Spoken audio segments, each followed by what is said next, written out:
Well, Mr. Speaker, what kind of session would it be without me getting a little verklempt or misty-eyed? I want to talk about my oldest son, Carson, who's incredibly brave.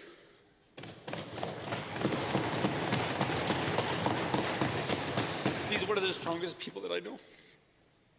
It's people like him why we raised the Pride flag. It's because the other brave people who paved the way for him to come out to the world.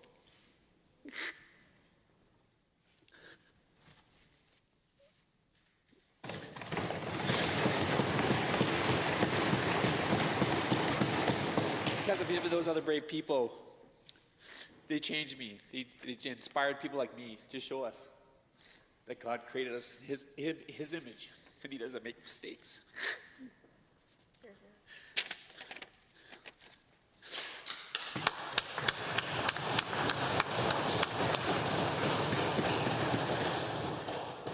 Premier, how is your government protecting people like my son and trying to bring people together on the issues of gay rights rather than drive them apart for political benefit?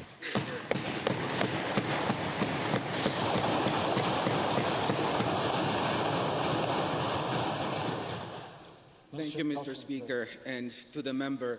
I have to commend him. I have known him for 3 years now, and before that we've had the opportunity to converse, and I know that he has come a long way himself in understanding and embracing and ensuring that not only his son, but every single LGBTQ Albertan feels safe and secure, and for that I thank him very much.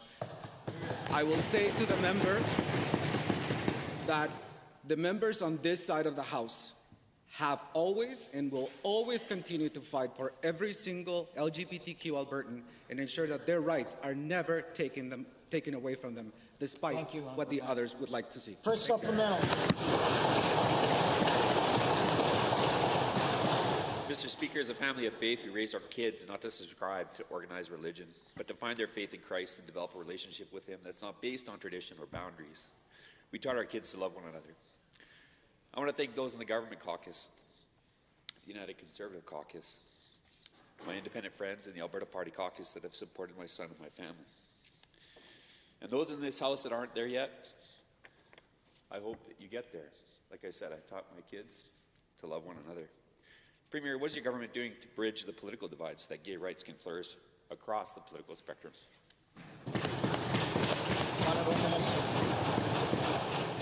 Thank you, Mr. Speaker, and to the member for the question. You know, Mr. Speaker, we have spent a lot of time going throughout this province and meeting Albertans in every single one, opportunities where Pride celebrations are taking place, but also ensuring that they feel safe in their schools. And that's something that is extremely important, Mr. Speaker. Unfortunately, what we have seen is the politicization of the issue of having GSAs in schools, for example, and that doesn't help.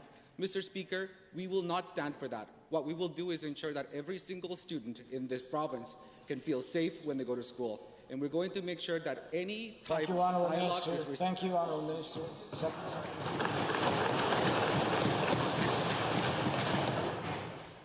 Happy Pride Month to all Albertans, especially the brave ones who are teaching us about love and acceptance.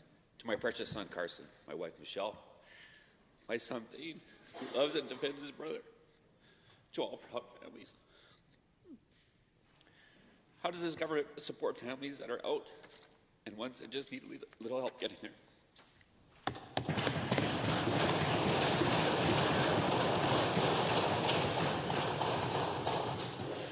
Thank you, Mr. Speaker, and again to the member for his very brave question. Mr. Speaker, one of the things that we have been very clear about is that we will not stand for kids to be outed before they are ready. Everybody goes through a journey, and when they get there, some of us will struggle, absolutely, and may not be able to have these kinds of discussions. But what doesn't help is having people in political power not having the conversations, not even wanting to have face-to-face meeting with the community. Mr. Speaker, we understand the needs of these young people because we ourselves, my own experience and a couple of my colleagues have seen it firsthand. Thank you. And we will not.